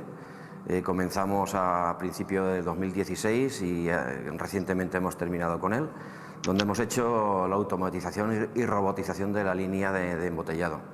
Entonces hemos subido la producción hasta 8.000 botellas hora y estamos cubriendo todos los mercados ahora mismo sin ningún tipo de problema. El motivo del éxito es la constancia, el trabajo bien hecho, atender perfectamente a los mercados, a los clientes, sus exigencias y estar continuamente un poco en el proyecto de investigación, conforme avanzan los mercados, sabores y costumbres, estar presentes ahí en ellos. Ok, miren, si se dan cuenta, aquí ya se habla de sacarle la vuelta al problema, ¿no? El problema nosotros que hemos detectado es que existe un microorganismo llamado Acetobacter aceti que nos malogra el vino y lo transforma en ácido acético vinagre. ¿Qué se hace?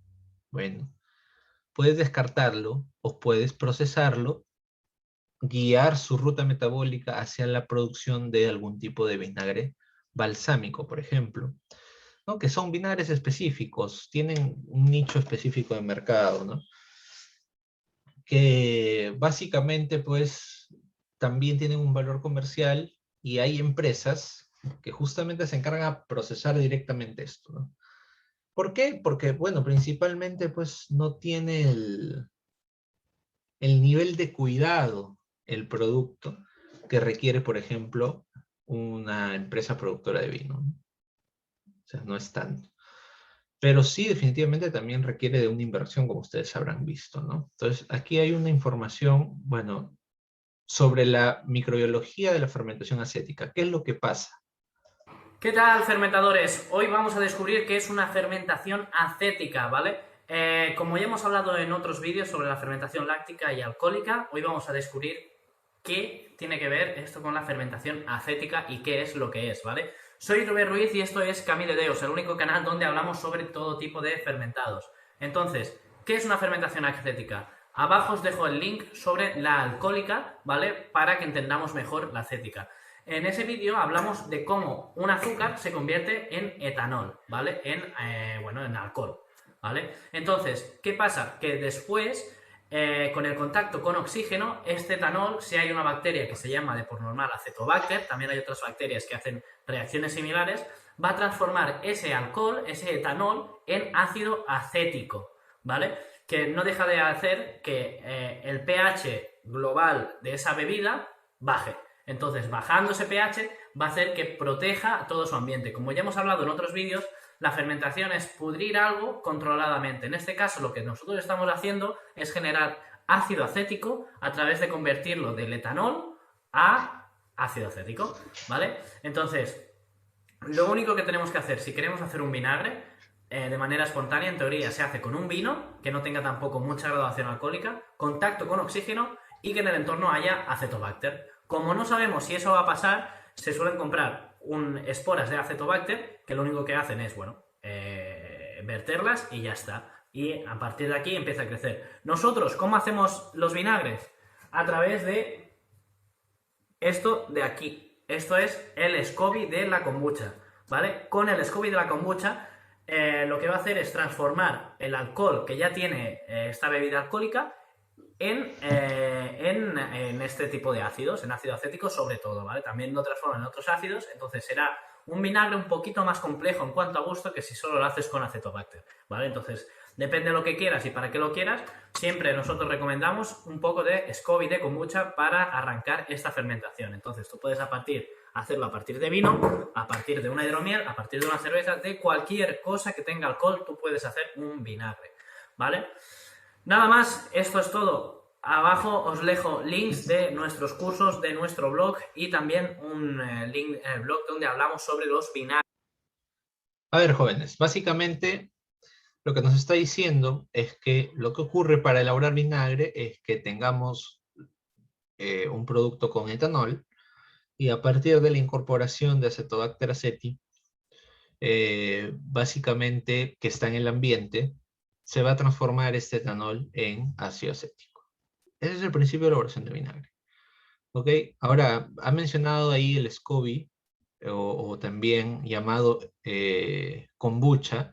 Esto es un hongo, jóvenes. Es un hongo. Así como utilizamos el kefir para elaborar yogur, también hay un hongo que puede hacer este trabajo de transformación de etanol en ácido acético. Pero realmente, bueno, tal vez en los países un poco más desarrollados, que no tienen tanto terreno agrícola, sino más bien todo está como una jungla de cemento, es un poco más difícil percibir el Acetobacter, pero en el caso de nuestro país específicamente, pues Acetobacter está en todos lados.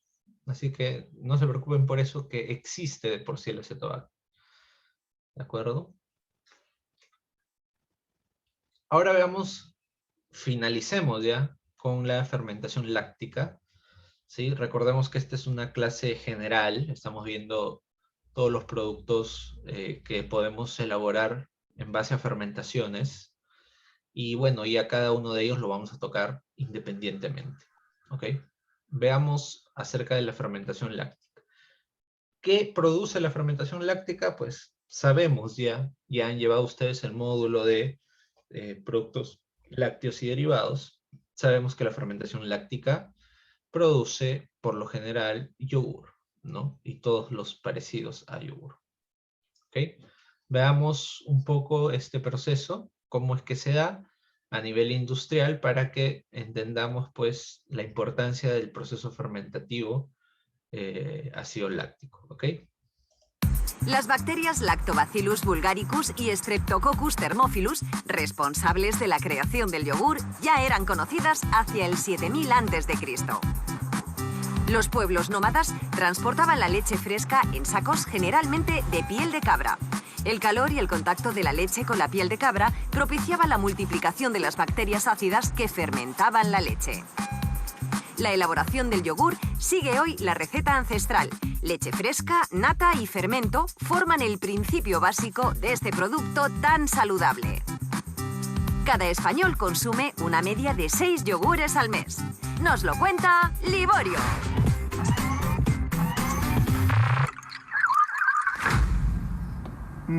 Fresa, macedonia, de coco... Bueno, venga, va, natural. Un yogur es algo que le gusta a todo el mundo y además dicen que es muy saludable, pero ¿cómo se hace realmente un yogur? Lleva algo más que leche. ¿Y eso de las bacterias qué es? Les invito a descubrir cómo se fabrica este alimento milenario.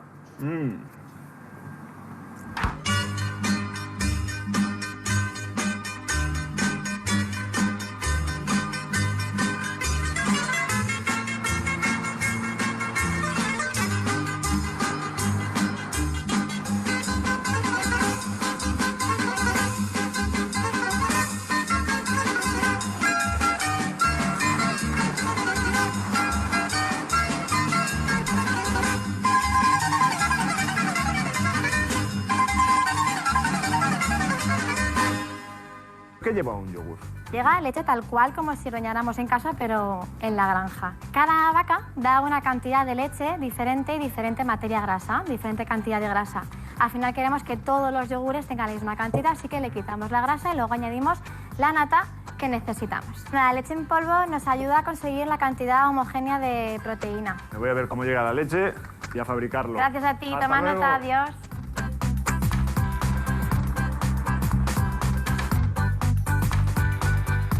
Lo primero que hacemos con cada cisterna que entra en Tres Cantos es tomar una muestra. Lo primero que tenemos que saber es si la leche contiene antibióticos, fundamentalmente. Si la leche no viene bien, ¿qué se hace? ¿Se devuelve, Ana? No entra en fábrica.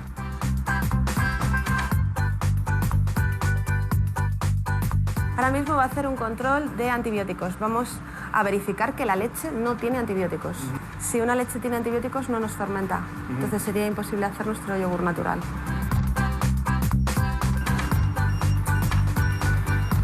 Vale, ¿ves? Como ves, tenemos ahí las 3 marcas con lo cual esta leche no tiene antibióticos. Conectamos mangueras en la cisterna y entonces el procesista da el ok para la descarga y la leche empieza a entrar en nuestra instalación.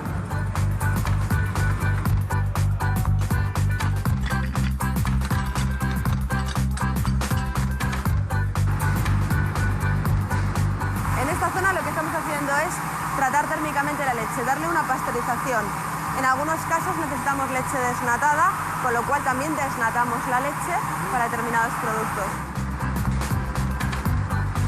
La leche llega por las tuberías hasta estos tanques donde nosotros vamos a normalizar. ¿Qué significa eso? Lo que hacemos es juntar los 3 ingredientes que tiene nuestro yogur natural. Recordemos los ingredientes que vimos al principio. A la leche desnatada le añadimos nata y leche en polvo que se mezclan homogéneamente. Le damos una pequeña agitación para que todo se homogeneice, se iguale y lo mantenemos a 4 grados hasta que nos lo pida otra parte de la fábrica. ¿Quieres verlo? Por supuesto. Ana, ¿cuánta leche hay ahí? Pues trabajamos con lotes de aproximadamente 20.000 litros. La leche de los tanques de mezclado viene por estos tubos, Ana, y llega hasta esta máquina. ¿Esto qué es? Un pasteurizador. Aquí tenemos que pasteurizar la mezcla. Ya tenemos todos los ingredientes desde el tanque de mezcla, la tenemos que volver a pasteurizar. ¿Aquí a qué temperatura se pone? Hasta 95. Vale, en este tanque tenemos ya el lote pasteurizado, ¿vale? Y es aquí donde vamos a meter el fermento. Pero antes mi compañero toma una muestra del lote en la que nosotros analizamos físico-químico y microbiológico y además vemos qué tal está el fermento. Ana, a mí lo de la bacteria, el mundo fermentación es algo que todavía no me queda claro y es clave en la fabricación de un yogur. Así que, si me lo permites, me llevo yo personalmente esta muestra al laboratorio porque quiero indagar un poco en todo el mundo de la bacteria. Perfecto.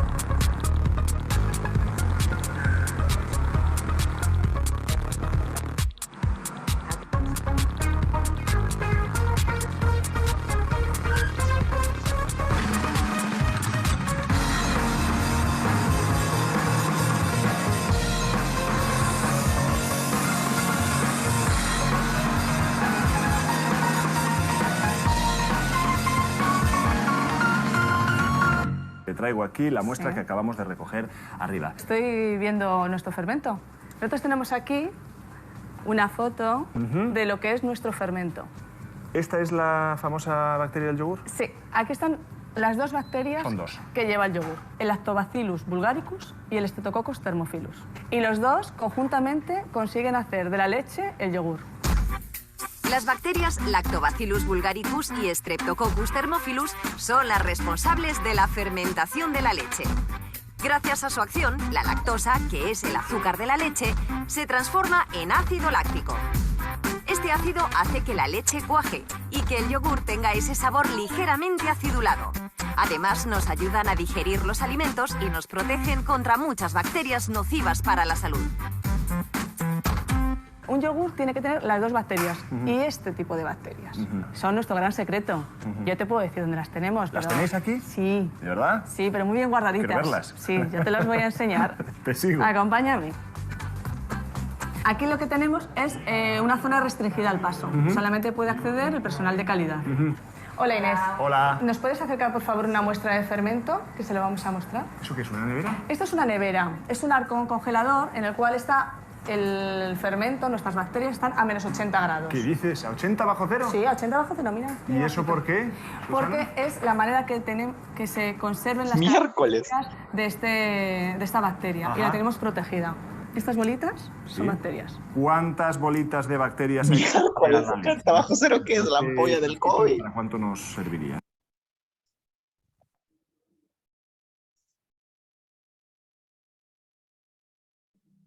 Este frasquito es lo que ponemos en un depósito de los que hemos visto antes de leche.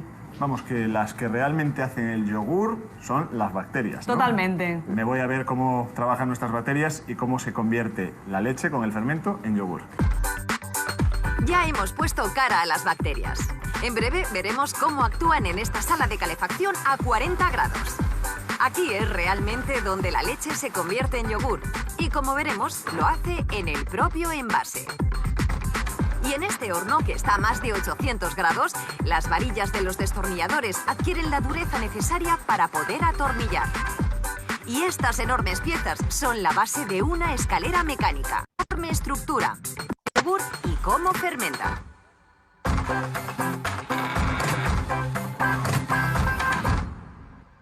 Esto es el plástico con el que hacéis el envase, ¿no? Efectivamente. El comienzo de la formación del envase comienza con la bobina de plástico. La introducimos en la máquina para formar el envase. De un rollo de estos aproximadamente pueden salir unos 200.000 yogures. Yogures para una ciudad como Vitoria, ¿no? 50.000 a la hora. Madre mía. Para formar lo que es el envase hay que calentar el plástico y luego introducirlo en un molde. Y sale ya perfectamente Y ya aquí, sale perfectamente formado. con tropecientos mil agujeros. Posteriormente ya lo que tenemos que hacer es llenarlo de leche. ¿Vale? En este caso estamos haciendo yogur natural, pues incorporamos leche. Es importante comentarte que todavía es leche, no es yogur. Porque será yogur una vez fermente, ¿verdad? Efectivamente. Y las bacterias que he conocido hace un rato hagan su trabajo y creen el yogur, ¿verdad? Eso es. La tapa viene por aquí arriba. Sí. ¿Ves el fogonazo este de calor? Sí. La única misión de ese fogonazo de calor es esterilizar la tapa. Para garantizar la seguridad alimentaria del producto, sí, esterilizamos la tapa antes de ponerlo. Ángel, ¿y qué son esos dígitos que se ven ahí encima de los yogures? Bueno, eso es para controlar el volumen de leche, es el adecuado. Ajá. Para que no nos salgan yogures vacíos. Para que siempre esté lleno. Si va menos de lo que tiene que ir, nos dé un aviso. Aquí le ponemos la fecha de caducidad. Sí. Aquí lo esterilizamos, como te comenté antes.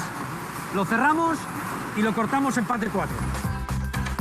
Y está calentito. Claro, si no estuviera caliente nos favoreceríamos que las bacterias lácticas hagan su labor. Aquí tenemos todos los aromas para todos los sabores que hacemos. Aromas y colorantes naturales. Y con esto se lo vais metiendo directamente al yogur.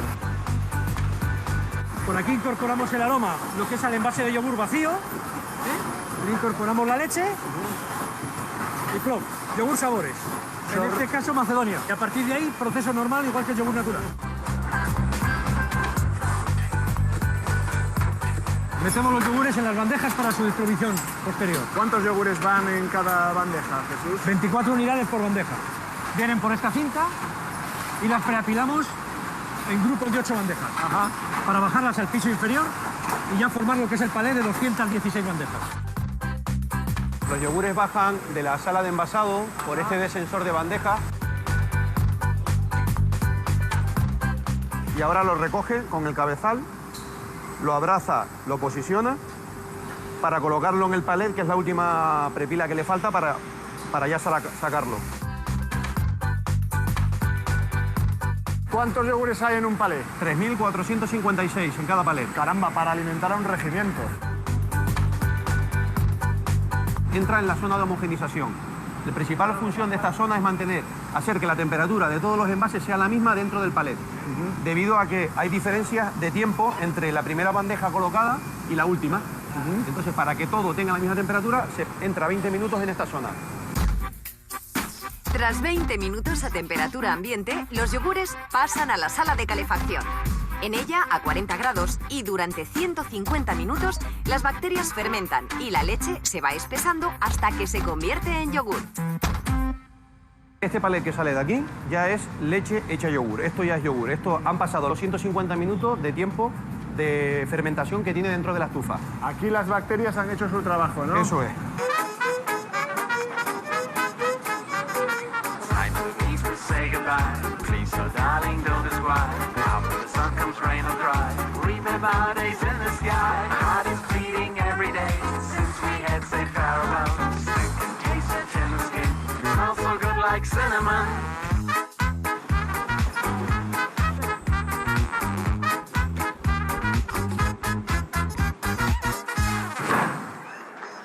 Ahora, hay una zona de control ahí, en el que hay un operario que verifica que la acidez del producto es la adecuada a este tipo de producto. Si no lo fuese, tenemos una entrada de retorno de este palet otra vez para tener más tiempo de fermentación en la estufa. ¿Cómo ha ido, Sergio? Ha ido perfecto. Ha salido el producto bien de presentación, bien de aspecto. Esto ya está fermentado, ya ha cogido su consistencia, su objetivo de pH es perfecto y ahora simplemente hay que enfriarlo para que no se siga cuajando. David, me vas a matar con estos cambios de temperatura. Voy a pillar un resfriado. Es lo que hay. De 40 a 4 en la cámara de frío. Esta es la Catedral Mundial del Yogur. Aquí tenemos 9 alturas por 6 pasillos, en la que caben unos 3.000 palets, aproximadamente unos 11 millones de 11 yogures. millones de yogures hay aquí ahora mismo. Sí, y es todo automatizado. Cada traslo va sacando palets y los va llevando directamente por este colector a la salida a cámara de expedición. ¿Cuánto tiempo están aquí los yogures, David? Aquí tenemos un tiempo de stock de 48 horas. También ten en cuenta que hay un tiempo de texturización. El producto no puede pasar directamente de salir de túnel a venta. Tiene que estar un tiempo aquí texturizando bien. Y de aquí se van ya directamente a los supermercados. Se van directamente, ¿no?, a los supermercados. Este es el traslo que nosotros llamamos, que es lo que hace es posicionar los palets en cada hueco. Tanto de entrada, para que esté el tiempo aquí de 48 horas de enfriamiento, o de salida cuando el producto ya esté listo para la expedición. Oye, David, ¿me dejas subir en el robot e ir a buscar yo personalmente un palé de naturales? Te dejaremos subir, Liborio, pero con todas las medidas de seguridad necesarias. ¡A por los yogures! ¡Yujú! A 4 grados nos estamos elevando en busca del palé, que debe de ser este. El robot automáticamente coge el palé, lo mete aquí dentro. 3.456 yogures recién hechos. Hace un frío que pela y estamos a 20 metros de altura. Casi que nos los llevamos para abajo.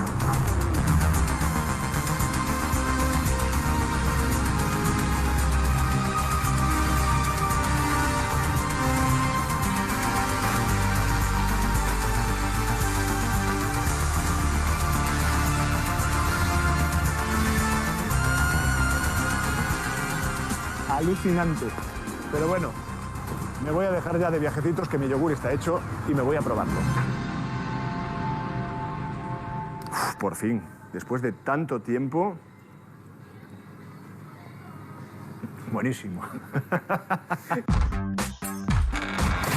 Para fabricar un yogur se necesitan 3 ingredientes: leche fresca, nata y leche en polvo. La leche fresca se analiza a su llegada para descartar la presencia de antibióticos. Una vez declarada apta, se pasteuriza, se separa la nata y se almacena en depósitos de 20.000 litros. Aquí la leche a 4 grados centígrados se mezcla con la nata y la leche en polvo. Posteriormente, esta mezcla se pasteuriza y se le añade el fermento, la esencia del yogur. Cada envase recibe leche aún sin fermentar. Se le pone la tapa y se forman bandejas de 24 unidades. De aquí a la fase de fermentación, en donde permanecerá 40 minutos en una primera fase de homogenización y 150 minutos a 40 grados para que las bacterias fermenten y conviertan la leche en yogur. Tras un último test de acidez, el yogur se almacena en palés a 4 grados antes de llegar al consumidor.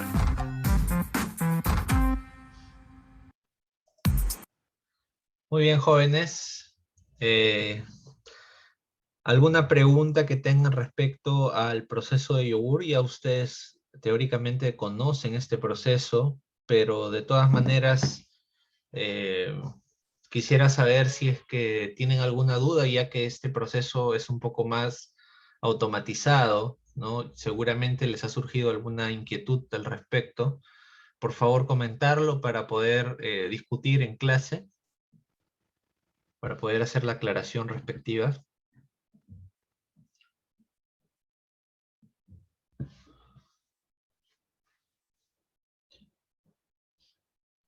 ¿Qué les parece este proceso de yogur? Es un poco distinto a lo que ustedes habían visto, ¿cierto? ¿O es lo mismo?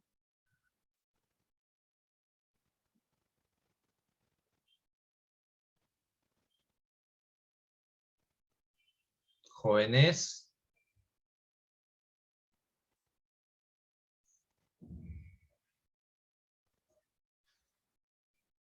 Es distinto, profesor. Es distinto. ¿En qué se diferencia? ¿Qué parte específicamente es la que es fundamentalmente distinta a lo que ustedes han hecho? La fermentación. Exacto, en la fermentación. ¿Por qué?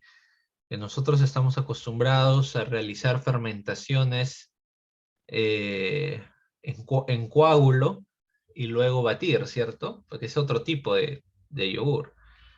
En este caso, la fermentación se da dentro del propio envase, ¿no? Y definitivamente también los parámetros no son exactamente los mismos, pero obviamente cada tipo de producto es distinto, pues, ¿no? No es lo mismo, digamos, fermentar un balde de 20 litros de yogur a fermentar unos potecitos de 300 mililitros o de 150 mililitros de yogur. No es lo mismo. Por eso es que los cálculos varían en cuanto a tiempo, pero la temperatura debe ser constante, ¿no?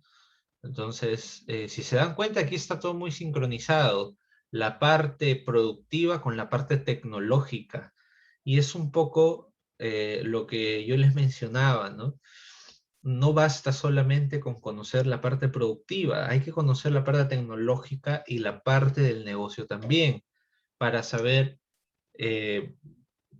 demanda para poder abastecer, para conocer pues cuáles son las programaciones de producción que hay que realizar, los despachos, la logística, el ingreso de la materia prima, todo tiene que estar perfectamente sincronizado para poder operar este tipo de plantas, ¿no? No es como que una producción un poco más artesanal en donde nosotros estamos prácticamente cambiando las condiciones del proceso en todo momento. Aquí estas plantas tienen prácticamente todo predeterminado y funcionan en función a determinados parámetros y cantidades, ¿no? Y eso es algo que debe quedar claro para ustedes.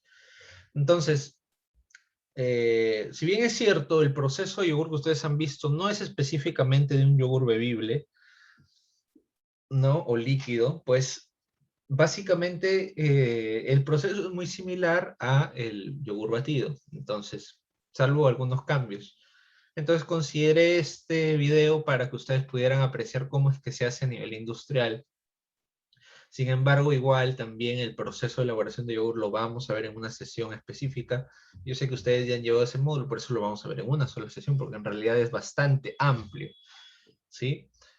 Y bueno, me gustaría que en cuanto a esta sesión, por favor me hagan llegar sus preguntas de cualquiera de los procesos para yo poder tenerlas en cuenta en ese momento y darles alguna explicación adicional, o en todo caso preparar algún contenido adicional respecto a los procesos fermentados para las siguientes sesiones.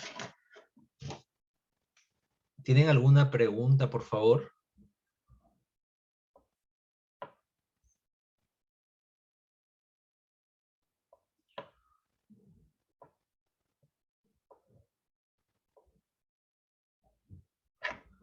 Ok, bueno, si no hay preguntas, jóvenes, el día viernes vamos a profundizar un poco más en cuanto a fermentaciones, vamos a responder algunas preguntas por ahí.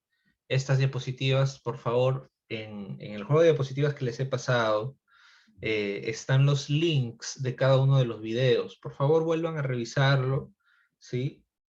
Para que puedan participar adecuadamente en el Kahoot del viernes, ¿ok? Entonces, prepárense, por favor, revisen esta clase, estudien y ya vayan también considerando estos contenidos para poder definir más su elección de proyecto, ¿ok? Todavía tenemos tiempo para hacer cambios, así que no se preocupen. El día de mañana vamos a centrar nuestra atención ya en identificar algunas oportunidades, ¿ok? Identificar algunas oportunidades para poder ya generar las propuestas específicas, ¿no? Y aquí, pues, ¿cómo les digo? A ver, nosotros hemos visto el semestre pasado todo orientado hacia las necesidades. Digamos que el trabajo en cuanto a oportunidades es un poco diferente. Entonces nos vamos a centrar en varios aspectos que debemos evaluar para poder escoger adecuadamente una oportunidad. pero que están muy centrados justamente en los 3 círculos del Design Thinking, ¿no? Sobre la factibilidad, la viabilidad comercial y la viabilidad económica. Entonces, en base a eso nosotros vamos a evaluar, les voy a pasar por ahí algunos indicadores y espero que el día de mañana ya ustedes tengan más claro qué es lo que van a hacer. ¿De acuerdo? Muy bien, jóvenes. Entonces, eso sería todo por el día de hoy. Les agradezco bastante su participación. El trabajo de esta semana se los dejo el día viernes, así que no se preocupen. El día de hoy todavía no tienen nada. El día de mañana nos encontramos para trabajar con la unidad didáctica de innovación tecnológica de bebidas industriales y el viernes para hacer la sesión práctica de esta clase. ¿Ok? Muy bien, jóvenes, cuídense bastante, que tengan buenas tardes y que Dios los bendiga. Hasta luego. Chao, profesor. Hasta luego, profe. Profesor.